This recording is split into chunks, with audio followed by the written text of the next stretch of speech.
Though the writing has been described by Washington's preeminent biographer, Douglas Southwell Freeman, as that of an unknown hand, examination reveals the penmanship of George Washington himself, exhibiting the handwriting style he used in his early 20s.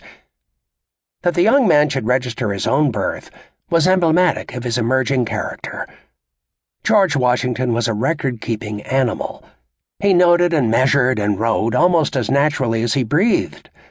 And by the time he inscribed his mother's Bible, Washington had already begun to make something of a name for himself. For this he did at an uncommonly early age. He always believed that his life was important, that it was a drama that required a proper opening scene.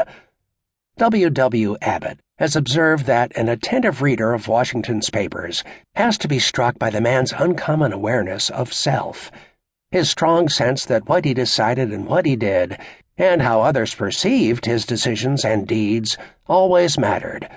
These things mattered to Washington not because he had any grand sense of destiny, as many have surmised, or that he had a nasty itch for power, as some might suspect, but because he saw life as something a person must make something of. More than most, Washington's biography is the story of man constructing himself, Washington at work on Washington. His father's estate amounted to about 10,000 acres and 50 slaves. It was a respectable holding, but hardly conspicuous in a colony where great families like the Lees and Byrds and Carters numbered their slaves in the hundreds and their acres in the many tens of thousands. George Washington had been born into the middle ranks of Virginia gentry, and as a younger son by a second marriage, he was due at age 21 only a modest portion of his father's property, just a few hundred worn-out acres and 10 slaves. So the future champion of liberty became a slaveholder at age 11. The legacy of slavery would attend him all his life.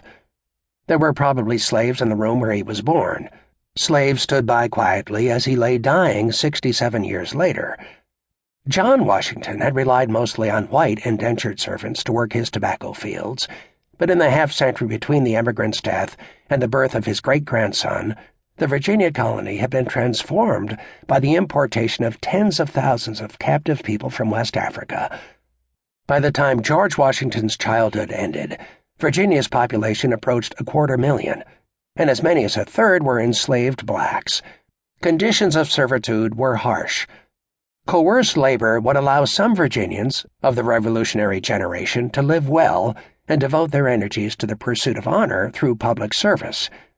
But the enslavement of these new Americans from Africa presented a tragedy that would haunt all Americans far into the future. We know nothing of the circumstances of Augustine Washington's death, and the son barely spoke of his father. It is certain only that the consequences were far-reaching. George's father and 2 older brothers had gone to school in England.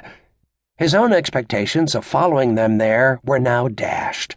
The choicest portions of Augustine Washington's estate went to his 2 oldest sons. George's inheritance was too meager to establish him as an independent planter.